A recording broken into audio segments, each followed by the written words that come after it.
빛으로 오신 우리 주님을 기다리는 이 평안의 대림절이 되시기를 축복합니다. 나라가 많이 어렵습니다.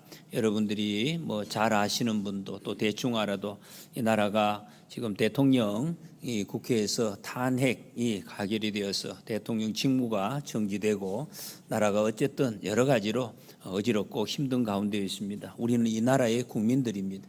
나라를 위해서 여러분 간절하게 지금까지 기도 혹시 못하셨던 분들은 최소한 하루에 한 두세 번 이상 꼭 우리 나라를 위해서 하나님 우리나라 불쌍히 여겨 주옵소서 그렇게 꼭 여러분 함께 기도하고 이 나라를 같이 세워갈 수 있는 그런 또 하나님의 나라 이 나라의 좋은 국민들이 되시면 좋겠습니다.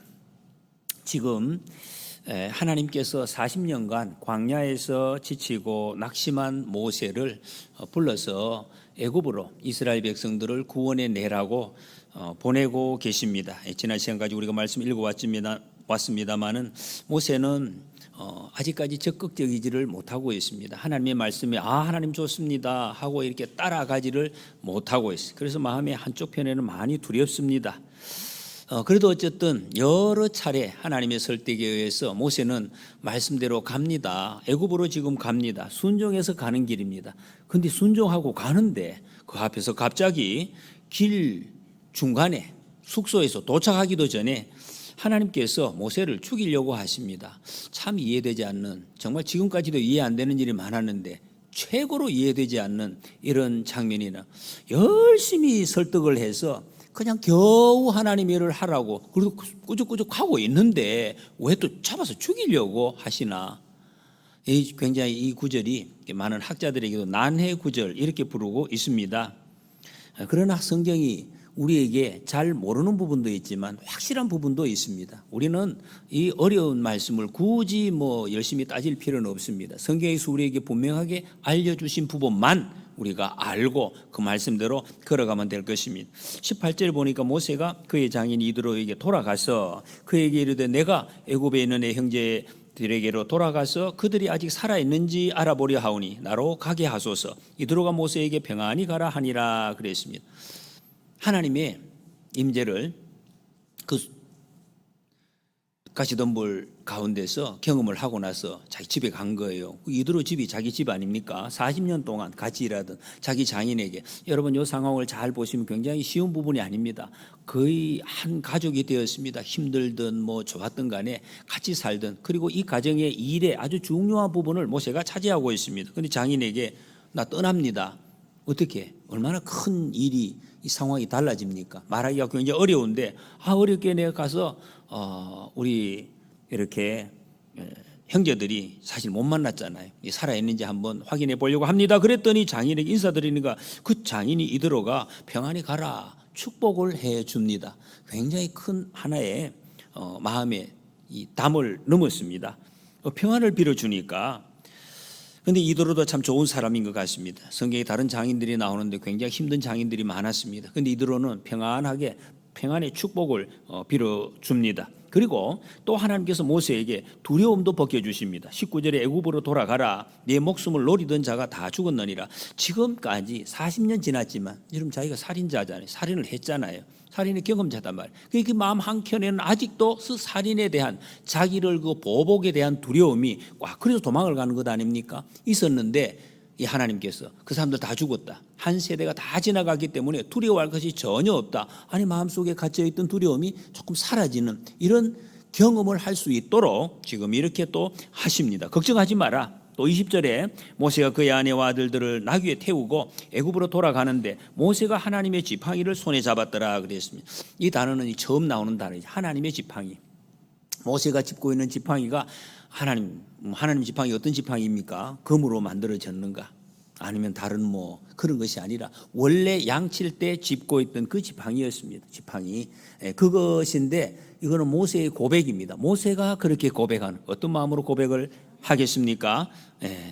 이 지금 출애굽기 기록한 사람이 모세입니다. 자기가 그렇게 기록한다는 것은 하나님의 지팡이, 하나님께서 만지셨던 그 지팡이, 이 말은 모세의 믿음을 지금 하나님의 능력이 나와 함께 하신다. 이것이 머릿속으로 내 입으로가 아니라 온몸으로 확 믿어졌다. 그 고백입니다. 아, 하나님의 능력이 정말 나와 함께 하신다 하는 그 확신, 그 마음에서 지금 이것을 고백하고 있습니다. 이 귀한 고백이죠.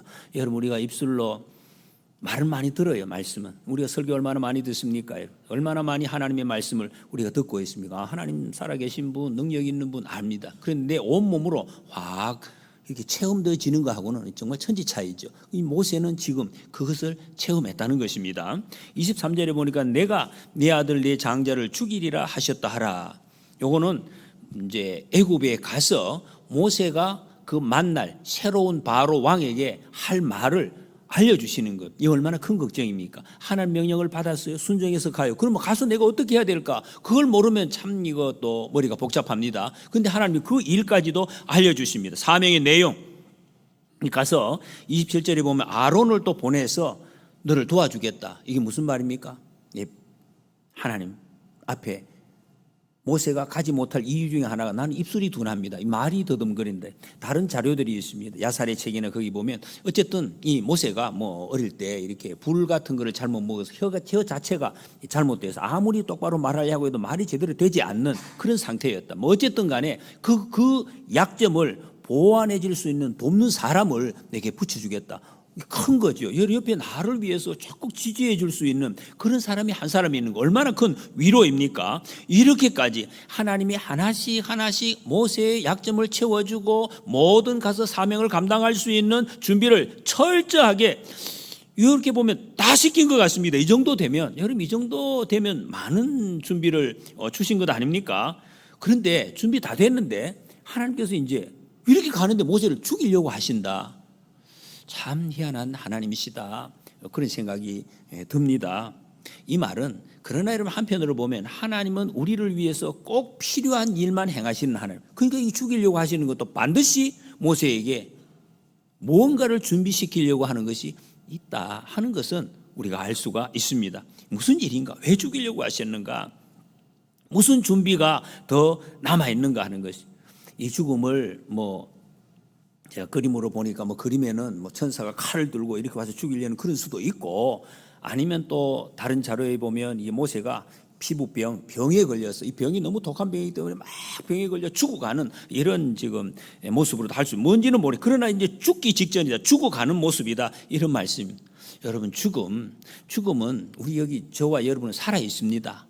그래서 이 죽음이 별 감각이 크게 오지는 않아요. 아무리 옆에 사람 죽어가도 그 죽음 앞에서는 여러분 정말 단순해지고 솔직해지고 이거 하는 사실입니다. 거기서는 아무런 가식이 없어요. 그냥 안녕하세요 이런 것도 없습니다. 누가 죽음 앞에서 그런 거 있습니까? 그냥 나오는 대로 내 있는 대로 그대로 내어놓 나 죽겠습니다. 너무 그대로 나오는 거예요. 그게 죽음이라는 거예요. 좀 전에도 제가 예배 드리기 전에 우리 김영자 군사님 급히 전화가 오셔서 아파서 참 기도해 달라고 제가 잠깐 시간이 있어 다녀왔습니다. 권사님이 그런 말씀하시대. 집사님 내가 죽을 때가 다 됐다. 내가 죽겠다. 너무 아프다. 그 집사님도 같이 솔직히 말씀을 하시더라고요. 내 병원에 가까운 병원에 가서 그냥 약 먹다가 이제 죽어야 되겠다. 그래서 멀리 가면 안 되겠다. 이 죽음이 완전히 온몸으로 이제 이렇게 느껴지시는 거죠. 그렇게 고백을 하시네요. 그래서 제가 그 마음이 좀 전에 오더라고요. 이게 죽음을 확실하게 지금 내가 절감을 하고 있다는 그런 그 마음이. 찬송 하시겠습니까? 찬송가 272장 고통의 멍에 벗으려고 예수께 나갑니다. 슬프던 마음 위로받고 이생의 풍파 잔잔해지니 죄악을 벗어버리려고 주께로 갑니다. 하늘 기쁨 맛보려고 주께로 갑니다. 영광의 주를 배우려고 주께로 갑니다. 내가 이 찬송 부르면서 주님께 내가 가려고 합니다.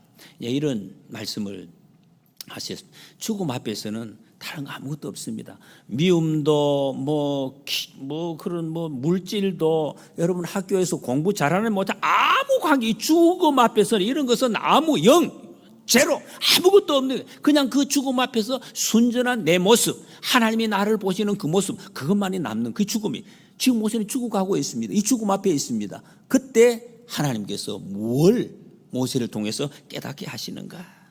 오늘 본문에서는 하나님께서 죽이려고 하는 사람 두 사람이 나오고 있습니다. 하나는 모세이고 하나는 바로의 장자를 죽인다 이렇게 말씀하고 있습니다. 그 왜 이 두 사람을 죽이려고 하시는가? 앞에 21절에 보면 모세가 바로 앞에서 이적을 행하고 내 백성을 보내라 하면 안 보낸다 그래서 안 보낼 것이다. 그때 이렇게 이야기하라. 22절에서 이스라엘은 내 장자라. 이스라엘 백성을 하나님이 장자, 내 장자. 여러분 성경에서 장자, 이 장자는 정말 엄청납니다. 모든 아버지의 모든 권한과 그 생명과 전통을 그대로 이어가는 바로 그 사람, 아버지의 사람이 장자, 이런 의미를 가지고 있습니다. 내 장자가 이스라엘이다. 그래서 23절에서 네가 보내주기를 거절하니 내가 네 아들 장자를 죽이게. 내 장자를 네가 안 보내주니까 네 장자를 내가 처리하겠다. 그래서 내 장자를 찾아오겠다. 하나님이 그렇게 말씀하십니다. 요거는 이해되시죠? 내 장자를 안 주니까 네 장자를 죽이겠다. 이렇게 말씀하십니다. 그런데 바로가 어떻게 했습니까? 이제 후에 끝까지 거절합니다. 끝까지 안 듣습니다. 완고함이죠. 여러분 완고함 무섭습니다. 우리 마음에도 완고함이 있어요. 여러분 이거 있으면 빨리 기도해서 이거 없어지도록 기도해야 돼요. 망합니다. 죽습니다. 그래서 결국에는 이 완고함 때문에 바로의 장자는 죽습니다. 이거 죽는 거예요. 그런데 근데 모세는 왜 죽이려고 하시는가? 하나님 모세는 참 아무리 봐도 이 부분만은 보면 참 잔인하신 것. 하나님이 막 죽인다. 무슨 마음일까 여러분? 읽어지십니까? 하나님이 잔인하신가? 거기는 대답을 못해요. 우리 저나 여러분들이나 안 그럴 것 같아요. 하나님 그런 분이 아니야. 사랑의 하나님 맞죠? 그렇습니다. 그런데 왜 이렇게 표현하나? 여러분 이 말씀은 하나님의 엄청난 사랑의 표현이에요. 사랑의 마음이에요. 이 말씀이. 이게 여러분 와 닿으십니까 이게? 어머니들은 좀 와닿으실런지 모르겠습니다. 성경에 보면 율법을 어길 때 그리고 이 부정한 것에 거기에 접촉이 되었을 때 하나님의 백성에서 끊어진다 그래요. 성경의 가장 큰 저주가 하나님의 백성에서 끊어지는 겁니다. 이게 죽음이고 저주입니다. 그렇게 된다. 그 벌을 받을 것이다. 이렇게 말씀하고 있습니다. 야 하나님이 내가 너를 그래도 안아줄게 이렇게 표현하면 좋은데 끊어진다. 왜 이렇게 표현하시겠습니까? 어떤 마음이겠습니까? 이런 마음 혹시 가져보신 적 있으십니까? 여러분 이것은 저주가 아니에요. 여러분 사람이 죄를 범하기 전에 날 때부터 우리가 살아있을 때 하나님이 이렇게 말씀하시는 것은 사랑하는 자녀를 철저하게 악으로부터 철저하게 지키시겠다는 그 하나님의 사랑이 그 마음을 이렇게 표현하는 것입니다. 엄청난 사랑이죠. 옛날에 지금은 이런 표현이 많이 없어진 것 같아요. 옛날에 우리 여기 계신 연세 드신 권사님이나 이게 어르신들은 여러분 고집 부리고 사고 뭉치고 계속해서 말 안 듣고 그 대책 없는 자식들이 있어요. 지금도 그런 자식들이 있지만 옛날에 좀 그런 게 더 많았는지 굉장히 대책 없는 저기 자식인가 이런 자식들이 있단 말이에요. 그러면 이 부모가 어떻게 합니까? 그런 자식들을 보고 그래서 괜찮다 잘하다. 요즘에는 막 자식을 보고 여러분 막 부모들이 심한 말씀 안 하시죠? 예, 그냥 이렇게 잘해 이렇게 하는 거예요. 옛날에 부모님들은 좀 표현이 거칠었어요. 어느 날 얘는 얼마든지 많이 듣고 볼 수 있었어요. 그 자식 말 안 듣는 자식의 손을 잡고 저 대천 앞바다에 나가는 거예요. 밀물이 막 확 밀려올 때 가가지고 받쳤고 그거 서서 뭐라고 합니까? 같이 죽자. 지금 여러분 그리 하면 아들이나 저게 미쳤나 이렇게 이야기할 텐데 그게 아니죠. 그게 무슨 마음입니까? 같이 죽자 하는 것이. 예. 아시는 분은 아십니다. 예. 너는 모를 거야. 너는 모를 거라.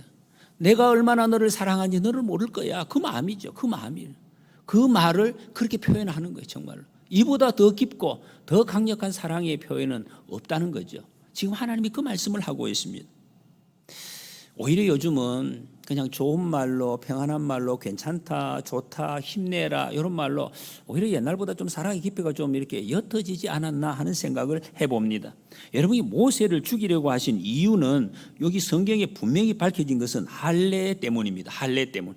26절에 보면 여호와께서 그를 놓아주시니라 그때의 십보라가 피난 편이라 하면 할례 때문이었더라 그랬습니다. 모세는 할례를 받은 것으로 충분히 알 수가 있습니다. 레위인 부모님 아래서 태어나서 3개월 동안 길려졌기 때문에 8일 만에 할례를 받았을 것입니다. 그런데 그 아들, 그 광야에서 낳았던 게르솜과 엘리에셀은 지금 할례를 받지 못한 거예요. 오늘 본문에 보면은 이유를 몰라요. 이유는 성경에 밝혀지지 않습니다. 왜 못 받았을까? 여기 오늘 본문으로 유추해 보면 십보라 때문이다. 왜? 이 십보라는 이방인입니다. 십보라의 아버지가 여기 지금 미디안의 제사장 아닙니까? 미디안의 제사장. 미디안이 이방 종교의 제사장인데 어떻게 할례를 받을 수가 있겠어요? 이해도 안 됩니다. 그래서 하나님의 이 신학에 대한 기초가 전혀 없습니다. 특히 여러분 이방신을 철저히 섬기는 사람들은 이 우리 하나님 믿는 것에 대해서 너무 여러분 거부하는 그거 아십니까? 전도하러 가면 여러분 그냥 뭐 욕하고 그렇지는 않아요. 그런데 여러분 전도하고 전도지만 나와도 그거 놔두지만 왜? 소금 막 뿌립니다. 그 정도로 굉장히 예민한 사람들이 많습니다. 이방인들 섬기는 사람들은. 근데 모세가 자기 아들이 낳았을 때 어떻게 하려고? 당연히 세례를 주려고 하겠죠. 할례를 행하려고 했을 때 이 십보라가 반대를 한 거예요. 안 된다. 왜 이렇게 예쁜 아들이 그 칼을 대가지고 피를 흘리고 왜 찢으려고 하느냐? 절대 안 돼. 하지 마세요. 내 아들 하지 마세요. 안 돼. 하고 눈을 한번 흘깁니다. 그걸 모세가 못하는 거예요. 여러분이 여자가 반대하면 못합니다. 여성이 굉장히 중요한 거죠. 우리 남자 친구들은 아내를 잘 만나야 돼요. 그래서 이게는 꼼짝 못합니다. 이 모세가 그리고 못했단 말이에요. 이렇게 해서 못했는데 지금 하나님이 모세를 죽이려고 하십니다. 여러분 죽음의 순간은 정말 절박한 순간이라 그랬습니다. 이 절박한 순간에 모세가 그것이 기억이 난 거죠. 모세도 기억났고 십보라도 기억이 났습니다. 그 모세가 어떻게 죽어가면서 다 이제 죽습니다. 다 끝이 죽어가는 그 순간에 하나님 앞에서 그 십보라를 보고 외친단 말이에요. 이 주석학자들 어떤 분 보니까 그때 할례라고 할례 안 할래 이게 아니라 할례 이 할례에 대한 것을 이야기했단 말이에요. 그리고 그것들 십보라도 알았어요. 듣고 25절에 보니까 십보라가 돌칼을 가져다가 그의 아들의 포피를 베었다 그랬습니다. 그때 모세가 살아납니다. 그런데 바로의 장자는 결국 죽습니다. 여러분들 할례가 무엇일래? 할례가 무엇이길래 이렇게 죽고 사는 것을 결정하느냐? 할례를 행했는데 사람이 살아났다. 할례를 행하지 않아서 사람이 죽는다. 왜 그럴까요? 지금 모세는 하나님 주신 사명을 감당하는데 모든 것이 좀 전에 말씀드린 것처럼 하나씩 다 이게 일이 착착착 풀렸어요. 준비가 됐습니다. 다 준비된 것 같은 상황입니다. 기적을 체험했지요. 평화로 사람이 옆에서 이렇게 축복을 해 줬습니다. 작별 그래서 마음이 평안합니다. 하나님의 지팡이 능력도 받았습니다. 능력도 있어요. 죽이려는 사람도 다 없어졌습니다. 할 말도 준비해 주셨습니다. 도와줄 수 있는 사람도 준비되었습니다. 이 하나님께서 이렇게까지 다 준비해 주셨는데 그럼 되잖아요. 이 정도 되면 일할 수 있겠다라는 그런 생각이 들잖아요. 제가 봐도 그런 좀 생각이 들어요. 이 정도 되면은. 그런데 하나님은 왜 이 할례에 대한 확인을 하시는가? 왜 모세를 죽이려고 하시는가? 그것 때문에 여러분 할례는 아브라함에게 주신 하나님의 백성된 표시입니다. 그러니까 가장 중요하죠. 지금 우리에게도 마찬가지입니다. 하나님의 백성된 표시가 없으면 아무것도 아닙니다. 우리의 어떤 외모나 조건이 그게 하나님의 백성된 표시.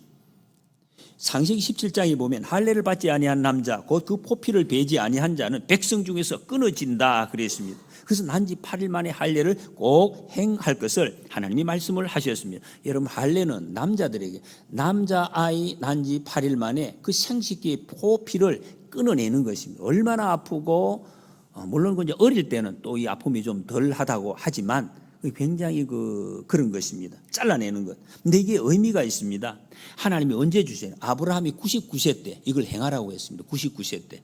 99세가 언제입니까? 아브라함이 하나님이 아들을 주시겠다고 약속하신 지 거의 한 25년 이상 지났을 때 그때 자기 시도를 다 해봤습니다. 엘리에셀을 통해서 자식 얻어보려고 다시 또 이스마엘을 또 시도해보고 이런저런 뭔가 시도를 다 해봐도 안 됐을 그때 이런 말이에요. 그때 이 생식기의 포피를 벤다는 것은 그거를 통해서 하나님이 생명을 주시는 유일한 통로. 일부를 잘라내지만 그 의미는 전체를 자른다. 이런 의미가 있습니다. 이거를 만지면 생명을 어떻게 할 수가 없는 그 하나님께 맡긴다는 것입니다. 하나님 내 방법으로 할 것이 아니라 하나님께 주실 것으로 믿습니다. 나를 포기합니다 하는 그 표시가 할례라는 것입니다. 할례가 신약에서는 세례로 넘어옵니다. 여러분 우리가 예수님을 믿는다는 것이 하나님 백성 된다는 것이 바로 이런 의미입니다. 나 자신의 것을 다 포기하고 하나님을 믿습니다. 하나님 앞에 굴복합니다. 이게 하나님의 백성된 표시라. 그래서 여러분 신약의 고백이 내가 그리스도와 함께 죽고 다시 십자가에서 다시 살았다 하는 고백이 우리 예수 믿는 사람의 고백입니다. 우리의 삶이라는 거예요. 그러면 너희가 살리라. 그런데 십보라가 이것을 방해했다는 것입니다. 그런데 십보라가 할례를 행하면서 내가 하나님 백성 되겠습니다. 하나님 앞에 순종하겠습니다. 하나님 앞에 복종하겠습니다. 그때 모세를 놓아주었다. 살려주었어요. 모세가 살아났습니다. 여러분 모세나 바로의 장자나 사실 하나님 앞에서는 우리가 보면 모세는 착하고 바로는 나쁘고 그렇게 보면 그런 거 아닙니다. 여러분 하나님 앞에서는 다 악해요. 하나님 앞에 늘 반역의 인자가 마음속에 다 들어있는 똑같이 위험의 선에 서 있는 그런 사람들이라 그런 말씀이에요. 그런데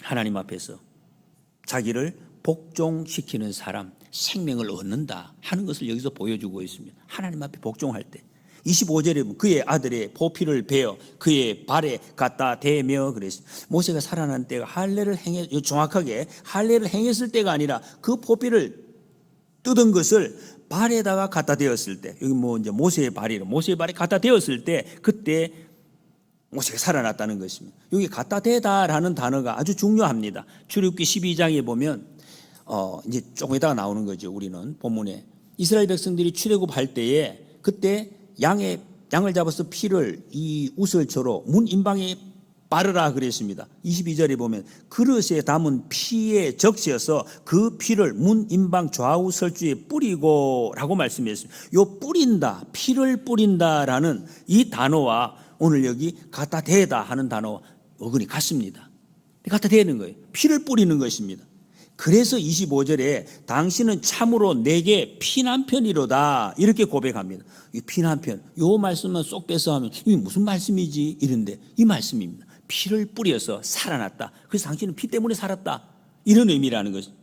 여러분 이런 의미에서 지금 예수 믿는 저와 여러분들은 예수님이 말이죠. 예수님. 우리가 믿는 예수님이 우리의 피난편입니다. 피난편. 이렇게 되는 거예요. 왜? 예수님께서 십자가에서 피를 뿌려서 우리가 죄 사함을 얻고 하나님 백성 되었기 때문에 그렇다는 것입니다.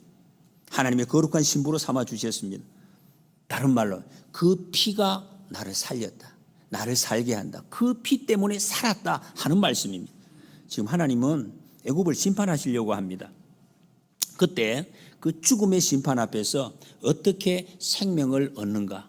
다시 좀 말로만 하면 어려운 것 같은데 애굽을 심판은 죽는 것입니다. 다 죽어요. 다 죽는 데서 어떻게 살아나는가? 내가 살고 다른 사람을 살리는 길이 어디에 있는가를 보여주고 있습니다. 그 세상에서 살아남고 살리는 수단, 그게 뭐냐? 피 뿌립니다. 이 피 뿌림을 모세가 경험하고 네가 가야 이 사명을 감당할 수 있다 하는 것을 알려주고 있습니다. 모세는 조금 이제 며칠 후에 있을 이 유월절을 미리 경험한 것입니다. 이스라엘 백성들이 피 뿌리는 유월절을 모세에게 미리 하나님께서 경험하게 하셨다 그런 말씀입니다. 자, 말씀을 정리하겠습니다. 모세가 40년간 광야에서 굉장히 힘들었습니다. 세상 살기가 얼마나 어렵습니까? 거기에서 처가살이가 힘들고 지쳐 있었습니다. 여력도 없습니다. 능력도 없습니다. 두려움도 남아 있습니다. 여러분 하나님의 기적을 체험했다고 해서 내 마음속에는 모든 찌꺼기가 순식간에 다 살아. 그럴 리가 없어요. 아무리 큰 기쁨을 체험해도 또 남아있는 게 있단 말이죠. 이게 하루아침에 정리되는 것이 아닙니다. 그런 상태에서 하나님이 또 계속 격려를 해 주십니다. 평안으로 축복해 주는 사람이 있고 기적을 체험하게 하시고 능력도 받게 하시고 동력자도 생기게 하시고 그랬습니다. 다시 말씀. 여러분 이 정도 하면은 나 세상에서 뭐 해볼 만하다. 내가 이거 지금 밖에 나가서 좀 이게 사업이 될 것 같네 라고 충분히 생각할 수 있는 것 같아요. 그런데 하나님이 보시기에는 안 된다. 그것 가지고는 할 수가 없다. 이렇게 말씀하고 있습니다. 그것 가지고는 살린 일을 할 수가 없다. 세상에 나가서 싸워서 이길 수 없다. 요즘은 절대라는 말을 사람들이 굉장히 잘 쓰지 않아요. 그렇죠. 다 상대적이 돼요. 근데 성경에는 제가 보기 이 말씀은 절대적인 거예요. 그것 가지고 세상을 이길 수가 없어요. 우리 경험으로도 이긴 적이 없습니다. 사람을 살릴 수가 없다는 것입니다. 나라도 개인도 마찬가지입니다. 이런 조건으로는 살릴 수가 없습니다. 애굽과 광야는 성경에 세상을 상징하고 있습니다. 애굽으로 간다, 세상에 간다, 광야다, 세상에 나갔다. 우리 세상 살이를 말씀하고 있습니다. 이거 우리에게 적용을 시키면 보냄을 받은 광야에서, 세상에서 지금 저와 여러분들이 살아가고 이 세상, 지금 우리나라 이런 막 기상계엄이 있고 대통령이 또 이렇게 탄핵이 되고 국회의원들 난리를 지기고 있고 사방에서 온 사람들이 막 이곳저곳에서 막 서로 그냥 이 반대하는, 서로를에 대해서 반대하는 이런 집회가 난무하는 이 세상 속에서 어떻게 나를 살리고 다른 사람을 살릴 수 있나? 이런 무슨 방법이 있습니까? 여러분? 앞에서 말씀하신 이런 것들, 이것이 됩니까? 안 된다. 안 된다는 것을 알려주고 있습니다. 사람을 살려요. 내가 살아내는 방법은 어떤 평안의 축복을 받고 기적을 보고 확신이 있고 능력을 받고 동력자 있는 거 중요합니다. 굉장히 도움은 될 수가 있어요. 그러나 궁극적으로 살리는 일은 할 수가 없다. 더 무엇보다 중요한 이 두 가지입니다. 하나님 앞에 온전히 맡기는 복종, 하나님 앞에 엎드리는 것이, 하나님 앞에 엎드리는 것, 그리고 피 뿌림. 이 피 뿌림 뭡니까? 이게 구원이, 이게 복음입니다. 예수 그리스도의 십자가의 피 뿌림, 이것으로만이 나도 살고 옆에 있는 사람도 살리는. 이게 우리 잘 안 돼요, 실제로. 아니 앞에 있는 거 제가 말씀 이런 거 평안하고 막 축복해주고 이렇게 격려해주고 이러면 안 됩니다. 그것으로 이길 수가 없어요. 세상을 이길 수가 없고 나도 살 수가 없고 다른 사람도 가족도 살릴 수가 없다 하는 것입니다. 여러분이 혼란한 나라가 사는 길, 하나님께 복종하고 피 뿌림의 복음 밖에는 없다는 것을 여기서 확인할 수가 있습니다. 제가 어저께만 해도 두 사람하고 대화를 하면서 한 분은 지금 저기 광화문에 가서 집회를 나는 가야 되겠다. 이 나라를 살리기 위해서 저쪽 막 이하고 또 한 분은 또 촛불을 들고 저쪽에 또 여기에서 의견이 정반대해서 내가 나서가지고 해야 이 나라를 살리겠다. 굉장히 참 열정이 많아서 참 본받을 점이 많이 있는 것 같아요. 그런데 성경은 그렇게 그것으로 나를 살릴 수가 없다. 생명을 줄 수가 없다는 거예요. 그것으로 아무리 그것을 애써도. 갈라디아서 2장 20절에 내가 그리스도와 함께 십자가에 못 박혔나니 그런저기 전에 내가 사는 것이 아니요 오직 내 안에 그리스도께서 사시는 것이라. 그래서 이 바울을 통해서 주님은 이 고백을 우리에게 하라고 하시면 내가 그리스도와 함께 죽었고 다시 그리스도와 함께 살아났어. 이제는 내가 사는 것이 아니다. 여러분, 내가 살아있으면 내 마음대로 여기 갔다가 내 마음대로 저기 갔다가 내 마음대로 이랬다가 그거 가지고 생명이 내가 못 살아요. 그러니까 살면 되겠는데 살 수가 없다는 말이에요. 이 고백이 우리의 입에서 나와야 될 것이 마음에서. 그러면 살고 승리한다. 여러분, 요 후에 출애굽기하고 레위기 쭉 보면은 엄청나게 자주 나오는 단어가 있어요. 나중에 한번 읽어보십시오. 여호와께서 명령하신 대로 이게 수십 번이 아니에요. 수백 번 나오고 있습니다. 모세가 이 하나님을 죽음 앞에서 경험하고 난 다음에 여호와께서 명령하신 대로 그대로 순종하죠. 반복이 됩니다. 복종과 피 뿌림으로 이걸 경험하고 모세는 이제 앞으로 모세의 여러분 사명의 길에 어떻게 평안하게 열립니까? 그렇지 않습니다. 죽음의 위기가 계속해서 닥쳐옵니다. 엄청난 문제가 정말 쓰나미처럼 밀려옵니다. 그런데 모세는 정말 끝까지 사명을 그대로 감당해냅니다. 그리고 그 생명을 구원해냅니다. 위대한 지도자로 살아갔고 하나님의 사명을 감당하고 나라를 살려냈습니다. 예수님 기다리는 대림절기에 여러분, 우리는 우리의 피난편 예수 그리스도를 기다린다, 이렇게 할 수가 있습니다. 예수님, 아기 예수로 오신 분도 맞지만 그건 초림이고 우리는 우리의 피난편, 피 뿌려 우리를 살리신 예수님을 기다립니다. 우리는 우리의 피난편이신 예수님을 확실히 모시고 그분 앞에 온전히 꿇어서 복종함으로 이 험한 세상을 끝까지 당당하게 이겨내고 먼저 나를 살리고 생명을 살려내는 축복의 통로로 쓰임 받으시기를 축복합니다. 같이